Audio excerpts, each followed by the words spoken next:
കാടിനെ സമഗ്രമായി നിരീക്ഷിക്കാനുള്ള IT അധിഷ്ഠിത സംവിധാനമെന്ന് real time monitoring and നെറ്റ്വർക്കിങ്ങിനെ ഒറ്റവാചകത്തിൽ വിശേഷിപ്പിക്കാം. മനുഷ്യസ്പർശം കാര്യമായി ഉണ്ടായിട്ടില്ലാത്ത ഉൾക്കാടുകളിൽ പോലും തത്സമയ നിരീക്ഷണവും ആശയവിനിമയവും ഇന്റർനെറ്റ് സേവനവും സാധ്യമാക്കുന്നുവെന്നതാണ് ഇതിന്റെ സവിശേഷത.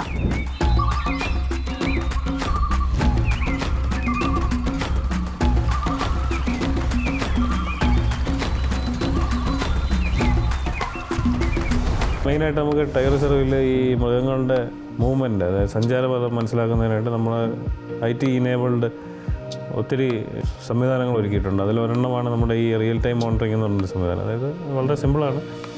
വളരെ റിമോട്ടായിട്ടുള്ള ലൊക്കേഷനുകളിലും ബൗണ്ടറിയോട് ചേർന്നിട്ടുള്ള ഏരിയകളിലും ക്യാമറകൾ പ്ലേസ് ചെയ്തിട്ട് അത് വൈഫൈ കണക്ടിവിറ്റി മുഖാന്തരം തനതായിട്ട് ഈ ടൈഗർ റിസർവിൻ്റെ ഉള്ളിൽ തന്നെ നമ്മൾ വളരെ ഇൻഡിജീനസ് ആയിട്ട് വികസിപ്പിച്ചെടുത്ത ഒരു സാങ്കേതികതയാണ്.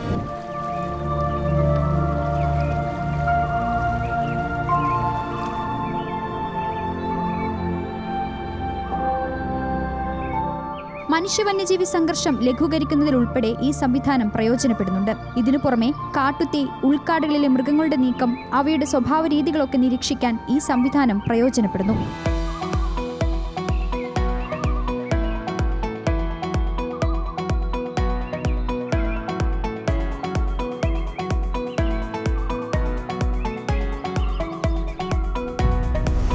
അതിൻ്റെ ആദ്യ ഫേസ് എന്നുള്ള രീതിയിൽ നമ്മുടെ തേക്കടിയിലുള്ള ഓഫീസിൽ നിന്ന് മംഗളാദ്വീപിലേക്ക് കണക്ടിവിറ്റി എത്തിക്കുകയും മംഗളാദ്വീപിൽ നിന്ന് പൂവരസ് എന്നുള്ള ലൊക്കേഷനിലേക്ക് നമുക്ക് കണക്ടിവിറ്റിക്ക് എത്തിക്കാൻ സാധിച്ചു.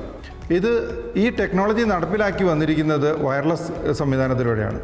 റേഡിയോ മോഡം സംവിധാനത്തിലൂടെയാണ് നമ്മളിത് നടപ്പിലാക്കി വന്നിരിക്കുന്നത്. ഇതിൽ തന്നെയുള്ള ഏറ്റവും പ്രധാനപ്പെട്ട കാര്യം എന്ന് പറഞ്ഞാൽ ഏറ്റവും ഉൾക്കാടുകളിലുള്ള വിഷ്വൽസ് പോലും ലൈവ് സ്ട്രീമിംഗ് ആയിട്ട് നമ്മുടെ കൺട്രോൾ റൂമിലേക്ക് എത്തിക്കാൻ നമുക്ക് സാധിക്കുന്നുണ്ട് ഈ ടെക്നോളജിയിലൂടെ. കൺട്രോൾ റൂമിൽ ഇരുന്നു കൊണ്ട് തന്നെ ഉൾക്കാടുകളിൽ നടക്കുന്ന കാര്യങ്ങളൊക്കെ മോണിറ്റർ ചെയ്യാനും അതിർത്തി പ്രദേശങ്ങളിലെ കാര്യങ്ങൾ മോണിറ്റർ ചെയ്യാനും സാൻഡൽ മോണിറ്ററിംഗ് എന്നുള്ള പ്രത്യേക കാര്യങ്ങളെല്ലാം മോണിറ്റർ ചെയ്യാനും ഇവിടെ നിന്ന് സാധിക്കുന്നുണ്ട്. കൂടാതെ ഫയർ സീസൺ സമയത്ത് ഫയർ മോണിറ്ററിംഗ്, ഫയർ ഇൻസിഡൻസ് വല്ലതും ഉണ്ടെങ്കിൽ അങ്ങനെയുണ്ടെങ്കിൽ തേക്കടിയിൽ തന്നെയുള്ള കൺട്രോൾ റൂമിൽ ഇരുന്ന് തന്നെ അത് മോണിറ്റർ ചെയ്തിട്ട് അതാത് സ്ഥലങ്ങളിലേക്ക് നമുക്ക് മെസ്സേജ് എത്തിക്കാനും സാധിക്കുന്നുണ്ട്.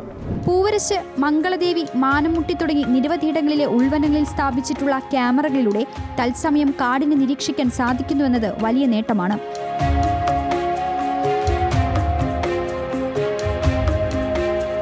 PTR ഈസ്റ്റ് ഡിവിഷൻ്റെ റിയൽ ടൈം മോണിറ്ററിംഗ് കൺട്രോൾ റൂമാണ് ഇത്.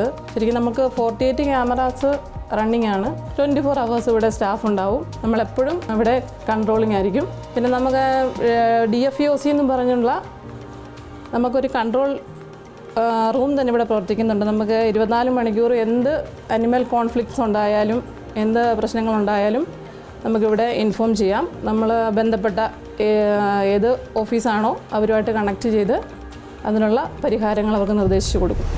2016 ഈ സംവിധാനം പെരിയാർ കടുവാ സങ്കേതത്തിൽ തുടങ്ങിയ സമയത്ത് അത് രാജ്യത്തെ തന്നെ ആദ്യ സംരംഭമായിരുന്നു. ഉൾക്കാടുകളിലെ ക്യാമ്പ് ഷെഡുകളിൽ ദിവസങ്ങളോളം ഒറ്റപ്പെട്ട് ജോലി ചെയ്യേണ്ടി വരുന്ന വനംവകുപ്പ് ജീവനക്കാർക്ക് അവരുടെ കുടുംബങ്ങളുമായുള്ള ആശയവിനിമയം സാധ്യമാക്കുന്നതിലൂടെ മാനസിക സംഘർഷം ലഘൂകരിക്കാൻ real time monitoring and networking സഹായിക്കുന്നുണ്ട്. പ്രോജക്റ്റിൻ്റെ ഏറ്റവും വലിയ അഡ്വാൻറ്റേജ് എന്ന് പറയുന്നത് പെരിയാർ ടൈഗർ റിസർവിൻ്റെ ഏറ്റവും ഉൾക്കാടുകളിലുള്ള ക്യാമ്പ് ഷെഡുകളിൽ ജീവിക്കുന്ന സ്റ്റാഫുകൾക്ക് അവർക്ക് യാതൊരുവിധ കമ്മ്യൂണിക്കേഷനും ഇല്ലാത്ത സാഹചര്യത്തിൽ നമുക്ക് ഈ ഒരു കമ്മ്യൂണിക്കേഷൻ അവിടേക്ക് എത്തിച്ചു കൊടുക്കാൻ സാധിക്കുന്നതിലൂടെ അവരും വളരെയധികം സന്തോഷവാന്മാരാണ്. കാരണം എന്താണെന്ന് വെച്ച് കഴിഞ്ഞാൽ വീടുകളിൽ നിന്ന് മാറി നിൽക്കുന്നവരുടെ മാനസികമായിട്ടുള്ള ആ ഒരു നില നമുക്ക് നെറ്റ്വർക്ക് കൊടുക്കുന്നതിലൂടെ സാധ്യമാകുന്നുണ്ട്. ഈ ക്യാമറ സംവിധാനത്തിലൂടെ നമുക്ക് ഇവിടേക്ക് ലൈവ് സ്ട്രീമിംഗ് എത്തിക്കാൻ കഴിയുന്നതിലൂടെ വന്യമൃഗങ്ങളുടെ നിരീക്ഷണവും വന്യമൃഗങ്ങളുടെ ക്യാരക്ടർ അനാലിസിസും എല്ലാം സാധ്യമാകുന്നുണ്ട്.